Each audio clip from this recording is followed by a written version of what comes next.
So, good afternoon, friends. I am Dr. Avinash Kalt, and today we are going to start with the azotobacter as a biofertilizer. Okay.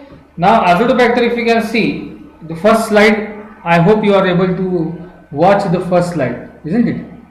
Now, if you see azotobacter as well as rhizobium, they both are the soil bacteria. Azotobacter is a free living bacteria, and rhizobium basically is the soil, but it is a non-symbiotic nitrogen fixing microorganism. Okay. Now, basically, if you can see, the soil are about the most bacteria in the soil, they are about 1 micron in length. 1 micron त्यांची काय असते, length असते. Okay, or diameter is there. But kai bacteria such as E. coli, they have the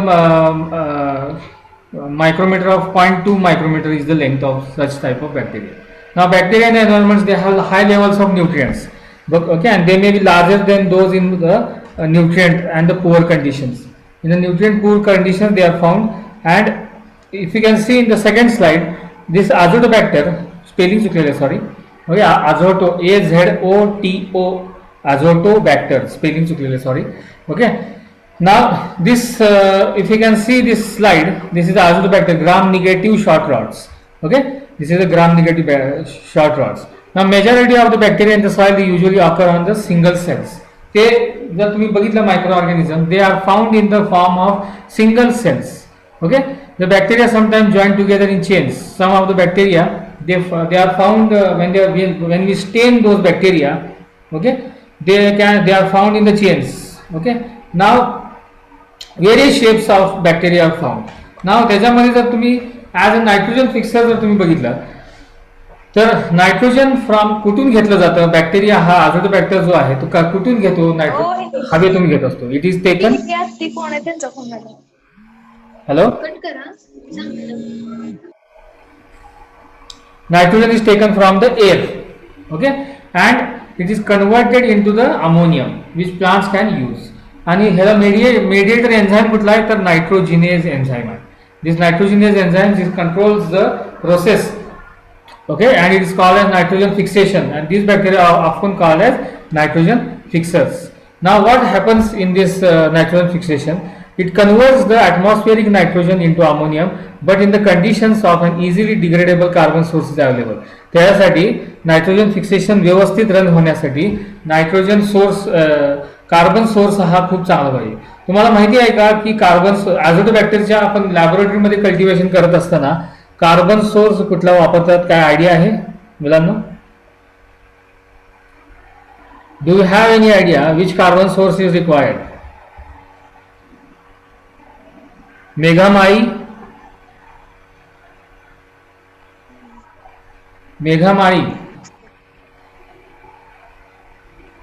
do you know which carbon source is required? Okay, I will tell you. Mannitol is the carbon source which is used for the cultivation of nitrogen fixers. Okay, now the soil pH which is used for cultivation is 6 to 9, and high levels of phosphorus are present and very low levels of oxygen are present. कारण की तुम्हाला माहिती असेल सांगतो, नायट्रोजिनेज enzyme जो आहे, this nitrogenase enzyme is oxygen sensitive. Anaerobic environment लागतं त्याला. ओके, अनएरोबिक एन्व्हायरमेंट मध्येच ते व्यवस्थित नायट्रोजन फिक्स करू शकतं. Okay, now benefits as biofertilizer. What are the benefit? These are the primarily these nitrogen fertilizers such as azotobacter as well as rhizobium, they both are used to enhance the growth of several species of plants and crops. Okay, म्हणजेच काय, त्या प्लांट्सचं growth enhance करण्यासाठी जर तुम्ही azotobacter as a nitrogen fertiliser म्हणून वापरला, तुम्हाला लक्षात येईल की लगेच तुम्हाला ग्रोथ जोरात झालेली दिसेल प्लांटची. Its capability in maintaining the pH, it maintains the pH which is safe to use and compatible as chemical fertiliser. Chemical fertiliser हे कधी कधी कम्पॅटेबल नसतात, पण हे कम्पॅटेबल आहेत. जर रायझोबियम जर तुम्ही बघितलं, rhizobium is primarily gram negative bacteria. Okay, it is motile, it is non sporulating rod. Non sporulating म्हणजे एंडोस्पोर तयार करत नाही. Okay, that requires a plant host. त्यांना रायझोबियम आणि azotobacter मध्ये हाच एक मोठा फरक आहे की रायझोबियमला प्लांट होस्ट लागतो, कारण की त्यांना सिम्बायोटिक रिलेशनशिप मेंटेन करायची असते. But Azotobacter does not require any plant host. It fixes the nitrogen directly in the soil. Okay, Rhizobium phaseoli. Okay, Rhizobium phaseoli, Rhizobium leguminosarum, and Rhizobium trifoli. These are the three species of Rhizobium which are specifically used for specific plants. Okay, so Bradyrhizobium and Rhizobium species, they are used for cowpeas, म्हणजे वाटाण्यासाठी ते वापरतात. Okay, next in agricultural, if you can see, Rhizobia belong to the specific species of group of bacteria, and they form a mutually beneficial association. They form mutual association म्हणजे symbiotic relationship maintain करतात ते. Okay, आता जर तुम्ही बघितलं agricultural crops कुठले कुठले, सोयाबीनसाठी वापरतात. ओके, क्लोवरसाठी म्हणजे हे जे आपलं लवंग आहे त्यासाठी सुद्धा वापरले जाते. Rhizobium as a bio fertiliser it is use. Now, Rhizobia in agricultural areas have been introduced in sowing by applying an inoculum to the exterior of the seeds. म्हणजे काय, आपण जेव्हा पेरणी करत असतो, ते पेरणी करत असताना आपण रायझोबियमचं सस्पेन्शन जर आपण सस्पेन्शन किंवा त्याचं जर आपण पातेल्यामध्ये सस्पेन्शन तयार करून घेतलं आणि हे जर सीड्स जे आहे ते आपण सोक करून ठेवले, त्याच्यामध्ये भिजवत ठेवली 1-2 तासभर आणि लगेच काढून आपण पेरणी करू शकतो. जेणेकरून काय होतं, जे आपण सोकिंग प्रोसेसमध्ये काय होत असतं, वॉटर त्या बियांच्या आतमध्ये जातं आणि ते वॉटर बरोबर काही मायक्रो ऑर्गॅनिक हे रायझोबिया पण सुद्धा त्याच्या आतमध्ये जातात आणि ते लवकरात लवकर आपल्याला सिम्बायोटिक रिलेशनशिप बघायला मिळतं. This is rhizobium which is found in the, this is rhizobium म्हणजे हा रायझोबियम नाही आहे जे तुम्हाला पिक्चरमध्ये दिसतंय ते. इथं जे तुम्हाला गोल गोल जे दिसतंय नोड्युल्स म्हणतात त्याला, त्या नोड्युलच्या आतमध्ये रूट हे आहे, रूट्स ऑफ द प्लांट. हे प्लांटचं रूट आहे. Okay, this is a main tap root आणि हे आहेत ॲडव्हेंटिशियस रूट्स, हे बारीक दिसत आहेत ते. ह्या मेन टॅप रूटला जर तुम्ही बघितलं, इथं जर बघितला ह्या पॉईंटला, तिथं तुम्हाला एक असे गुठळे दिसत आहेत, ते काय आहे, रूट नोड्युल्स आहेत. हे मेथीच्या भाजीच्या मुळांना, सोयाबीनच्या झाडाच्या मुळांना, शेंगदाण्यांच्या झाडांच्या मुळांना, लवंगच्या झाडांच्या मुळांना, ओके, वाटाण्याच्या झाडांच्या मुळांना हे तुम्हाला पाहायला मिळतं. असे गुठळे तयार झालेले दिसतात.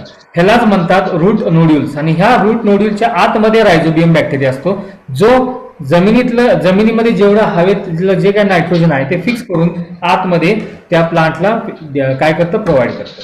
Okay, so this was about rhizobium. Now if you can see the azotobacter, जर तुम्ही हे बघितला, now look here, introduction जर तुम्ही बघितलं तर biofertiliser, what it is biofertilizer? It is a substance which contains the living things, okay, living microorganisms. Okay, this is the introduction about the biofertilizers. Now these are the types of the biofertilizers which are used. Now look here in the third slide. तिसरी slide अजून दिसत नाही तुम्हाला, आता दिसते बघा तिसरी slide. The types of the biofertilizer, if you can see, bacterial, fungal, algal. हे आहे rhizobium. Okay, Congo red yeast extract mental आगार मध्ये जर तुम्ही बघितलं, हे रायझोबियम असं कल्टिवेट होतं. हे आहे, दिसताना तुम्हाला पिंक दिसतंय पण हे this is colourless bacteria. Okay, this is colourless bacteria. ते बॅकग्राऊंडमुळे तुम्हाला काय दिसते, ते पिंक दिसते. ओके, ना अझोटोबॅक्टर जर तुम्ही बघितला, हा जो ब्राउनिश ब्लॅक कलरचा जो पिगमेंट डेव्हलप झालेला आहे, that is nothing but a melanin which is form by the bacterium. This is the plate of azotobacter. Okay, आता जर तुम्ही ॲझोस्पेरिलमचं जर बघितलं, azospirillum is looking like this on nitrogen free mannitol agar. Okay, this is Congo red yeast extract mannitol agar and this is nitrogen free mannitol agar.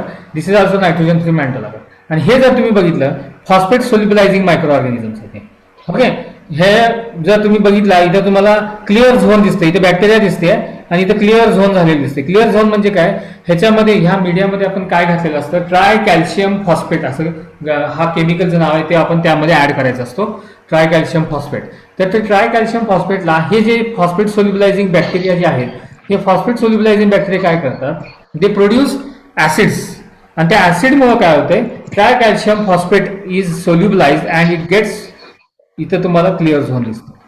Okay, azolla जर तुम्ही बघितला, आझोला plant आहे, त्याच्यामध्ये अनेबियाना नावाचा एक बॅक्टेरिया आहे, तो इथे ग्रो होत असतो. दिस इज सायनो बॅक्टेरिया. आणि हे आहेत व्हॅसिक्युलर आर्बस्क्युलर मायक्रोरायझा फंगाय. ओके, नाव जर तुम्ही बघितला तर बॅक्टेरियल बायोफर्टिलायझर जर तुम्ही बघितलं, what is responsible for bacterial for nitrogen fixation? Nitrogenase नावाचा एन्झाईम आहे. लक्षात आलं, मी तुम्हाला सांगितलं होतं नायट्रोजिनेज नावाचा एन्झाईम लागतो. पण हे जे आहे त्याला कोऑर्डिनेट कोण करतं? नायट्रोजिनेज एन्झाईम कोण तयार करतं? तर निफ जीन नावाचं एक जीन आहे, जो रायझोबियम आणि अझोटोबॅक्टर किंवा नायट्रोजन फिक्सिंग बॅक्टेरिया ह्यांच्या डीएनए मध्येच हा जीन असतो, निफ जीन.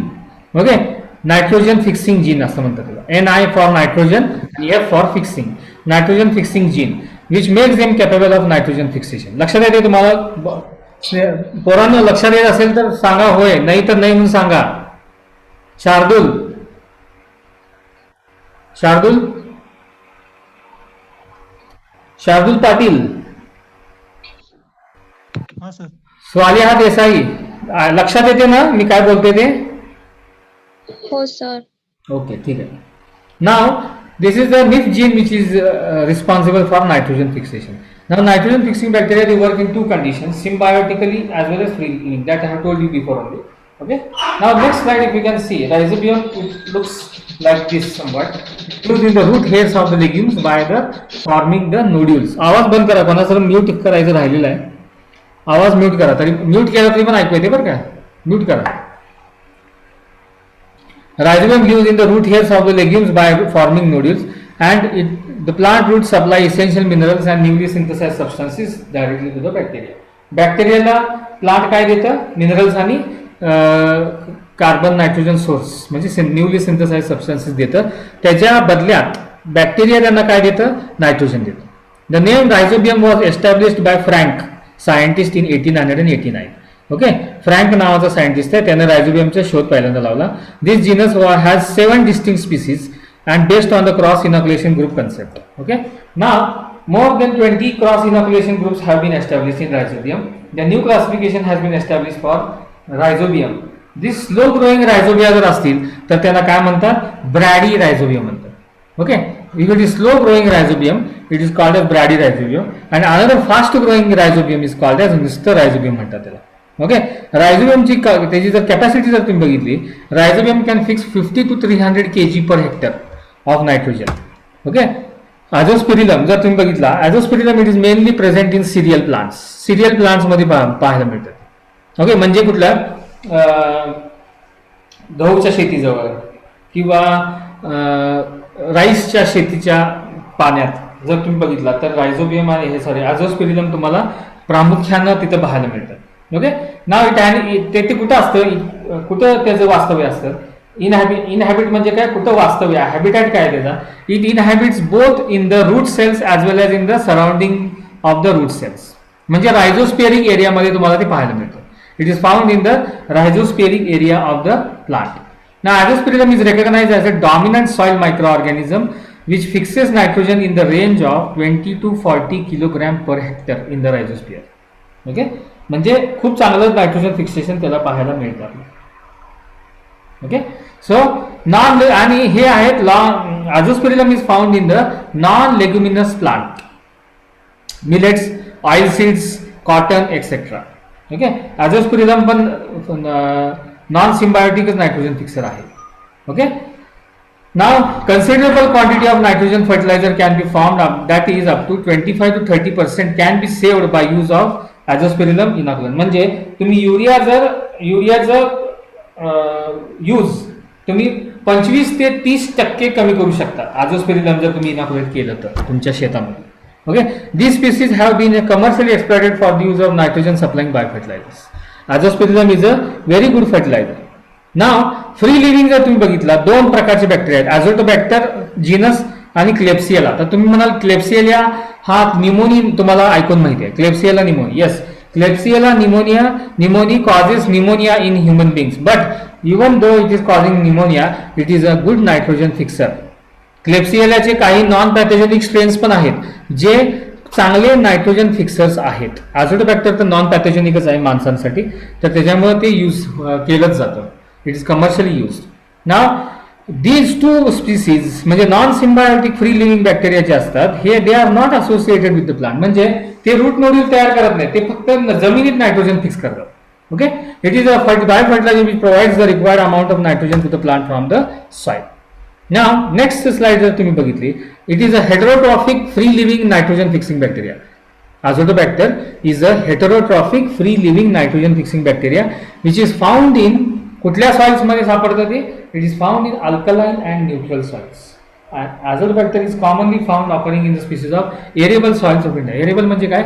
जिथं सॉइल मध्ये हवा खेळती आहे तिथं हे तुम्हाला अझोटोबॅक्टर प्रामुख्याने बघायला मिळतो. आणि हे अझोटोबॅक्टर नुसतंच नायट्रोजन फिक्स करत नाही पोरांनो. It will along with nitrogen it also gives you some plant growth promoting hormones also. It will also synthesize some plant growth promoting hormones and vitamins such as कुठला हार्मोन ऑक्झिन आणि gibberellin नावाचं जे hormone आहे ते तयार करतं, ते जे प्लांटला खूप महत्वाचं ठरतं आणि ते विटॅमिन्स सुद्धा तयार करतं. ओके, बायोटिन नावाचे काय काय विटॅमिन्स आहे ते तयार करतं. Many strains of azotobacter they also have fungicidal properties against some fungus. म्हणजे अँटी फंगल अँटीबायोटिक्स सुद्धा तयार करण्यामध्ये अझोटोबॅक्टरचा चांगला रोल आहे. नाव अझोटोबॅक्टरचा रिस्पॉन्स कुठल्या कुठल्या प्लांटला चांगला आहे? राईसला चांगला आहे, मेजला चांगला आहे, cotton, sugar cane, pearl millet, vegetables and other plantation क्रॉप्सला. म्हणजे आपण ब्रॉड रेंजमध्ये अझोटोबॅक्टर वापरू शकतो. रायझोबियमच्या बाबतीत तसं नाही. रायझोबियम आपण ग्राउंडनटला, सोयाबीनला, मेथीला अशाच काही जे काही लेग्युमिनस प्लांट्स आहेत त्यांच्यासाठीच वापरू शकतो. पण अझोटोबॅक्टर आपण कुठल्याही प्रकारच्या प्लांटला वापरू शकतो. Okay, now azotobacter is a heaviest breathing organism and requires large amount of organic carbon for it work. म्हणजे ह्याला सर्वात जास्त एटीपी लागत असतं. 38 एटीपी लागतात अझोटोबॅक्टरला एका वेळेला. ओके, तर 38 एटीपी तयार करण्यासाठी त्याला ऑर्गॅनिक कार्बन खूप चांगलं लागतं. मग ऑर्गॅनिक कार्बन त्याला जास्त करून कुठलं दिलं जातं? सुक्रोज किंवा मॅनिडॉल त्याला दिलं जातं. ओके, मास प्रोडक्शनसाठी. Now if you can see the mass production of azotobacter, you can azospirillum और rhizobium, you can cultivate the bacterial cultures where subculture into the nutrient broth. Nutrient broth मध्ये तुम्ही त्याला cultivate करू शकता. and these cultures are shaken at म्हणजे incubated at 30 degrees Celsius plus or minus 2 degrees Celsius. okay, now the culture is incubated until it reach the maximum cell population. म्हणजे sale population किती पाहिजे? 10:10, 10:10 or 10:11. these cells has to be एवढे cells पाहिजेत पर M L solution मध्ये, suspension मध्ये आपल्याकडे किती पाहिजेत सेल्स? 10:10. म्हणजे खूप झालं ती सेल काउंट. ओके, एवढी सेल काउंट असली तरच ते आपण शेतामध्ये ऍज अ मार्केटिंग आपण करू शकतो. लक्षात येते पोरांनो? Okay, now it requires optimum condition population level जर त्याला पाहिजे असेल तर 4 ते 5 दिवसामध्ये 10:10 आणि 10:11 सेल काउंट मिळते आपल्याला. रायझोबियमची आपल्याला ही काउंट किती दिवसात मिळते? 5 ते 7 दिवसात मिळते. आणि अझोस्पेरिलमचं 6 ते 7 दिवसात मिळतं. ओके, सॉरी, अझोटोबॅक्टरचं तुम्हाला 6 ते 7 दिवसात मिळतं. 5 to 7 days for azospirillum and 4 to 5 days for rhizobium. Okay, now the culture which is obtained in the flask is called as starter culture. Starter culture म्हणजे जे कल्चर आपण सुरुवातीला वापरणार आहोत त्याला म्हणतात स्टार्टर कल्चर. म्हणजे आपण घरी दही लावतो, दहीला विरजन लावतो. विरजन म्हणजे काय? Starter culture. ओके, ना विरजन म्हणजे काय? आपण जुनं दही घेतो आणि ते आपण दुधामध्ये टाकतो. ते जुनं दही जे असतं त्याला म्हणतात इनॉक्युलम और it is also called as starter culture. ना ह्याचं जर आपल्याला जास्त प्रमाणात जर प्रोडक्शन करायचं असेल तर inoculum from starter culture is transferred to large flask. Starter culture मधलं जे काय इनॉक्युलम आहे ते आपण मोठ्या फ्लास्कमध्ये, मीडियममध्ये टाकायचं आणि ते फर्मंटर किंवा फर्मंटरमध्ये ऍड करायचं until the required cell count is reached. म्हणजे सेल काउंट 10:10 किंवा 10:11 यूज तोपर्यंत आपल्याला ते काय करावं लागतं? इन्क्युबेट करावं लागतं. Okay, now you have to prepare, this is a flow chart which prepare the appropriate media for specific to bacterial inoculant in the required quantity. Then we have to inoculate specific bacterial strain for under aseptic conditions. Then we have to incubate at 30 plus or minus degrees Celsius for 5 to 7 days. Then we have to observe the growth for culture and estimate the population. And this media is prepared in large quantities in fermenter.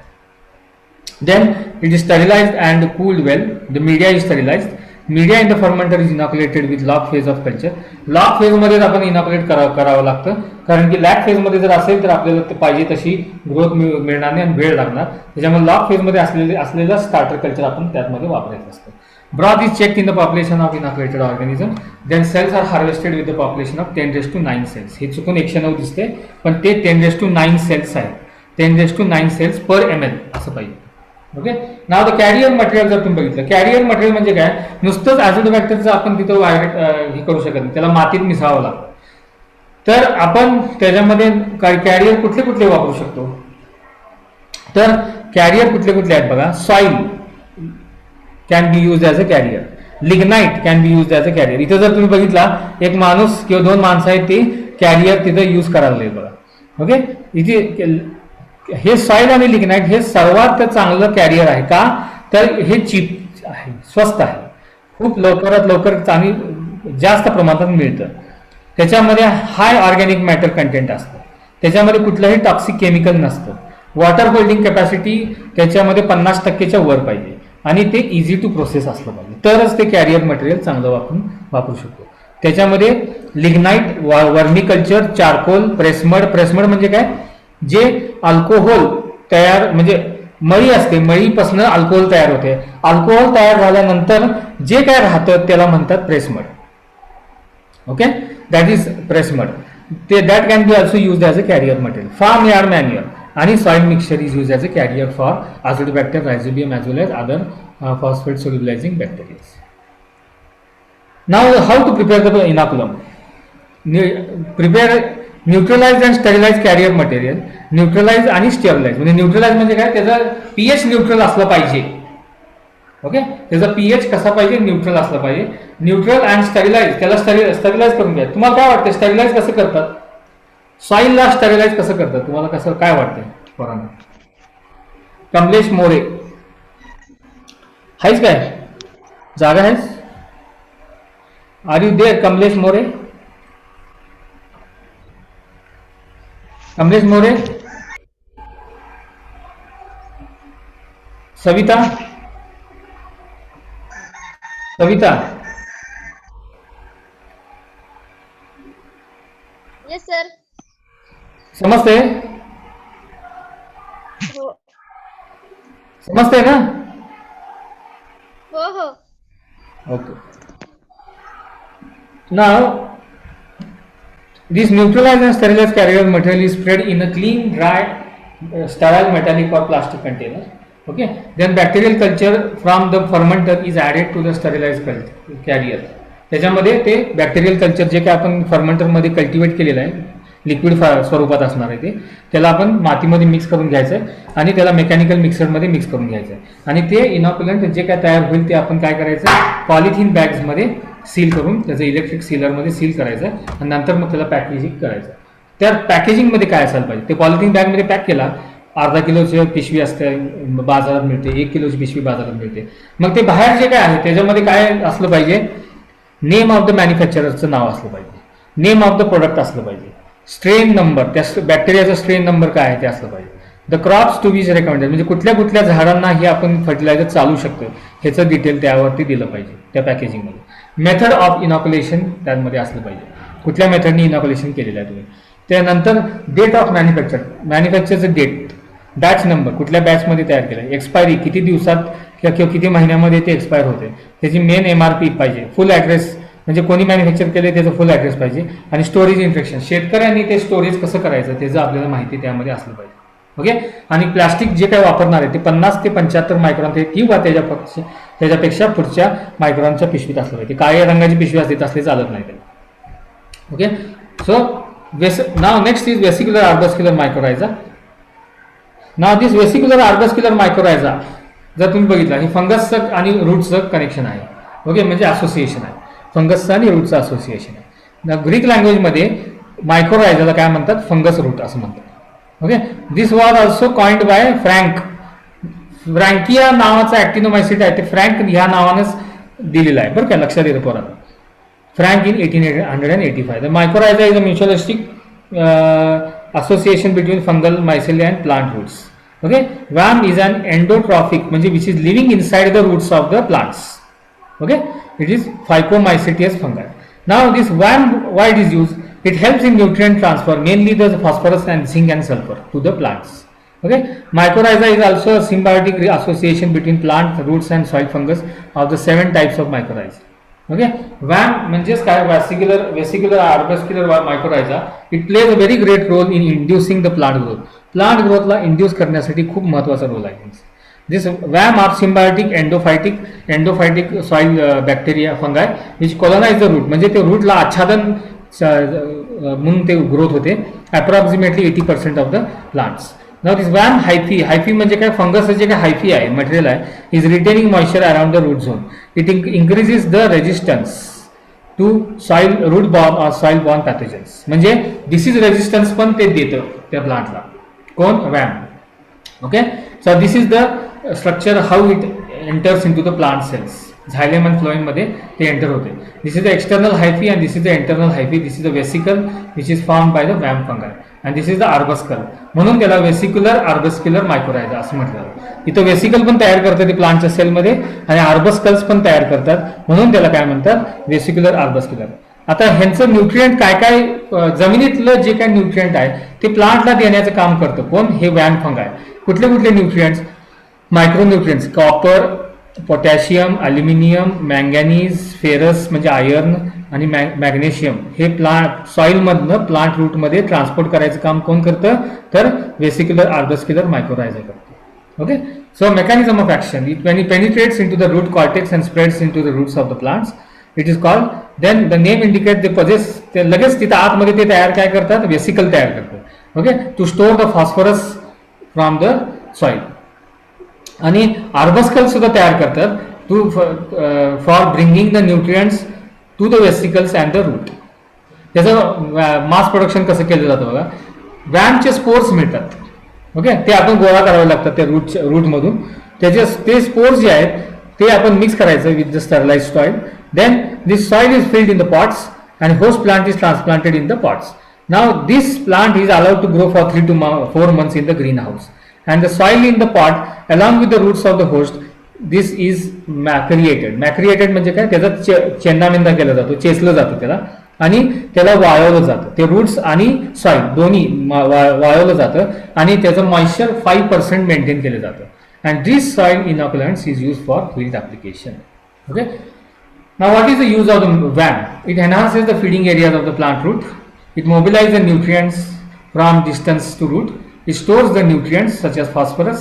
It removes the toxic chemicals such as phenolics from the plant. It provides protection against other fungi and nematodes. It increases the growth and rate of the plant. कुठल्या कुठल्या प्लांटला ते use केलं जातं, citrus plant, maize plant, wheat प्लांटला use केलं जातं. Then it reduces the sensitivity of the crop towards high level of salts and heavy metals. म्हणजे sensitivity हे वाढवते त्या प्लांटची. ओके. कशासाठी, सॉल्ट टॉलरेशन म्हणजे सॉल्ट टॉलरंट करतं ते प्लांटला आणि हेवी मेटल टॉलरंट करतं ते प्लांटला. ओके. बाकीचं आपण नेक्स्ट लेक्चरमध्ये बघायचं. ओके. आतापर्यंत तुम्हाला समजते सर्वांना, सगळ्यांना?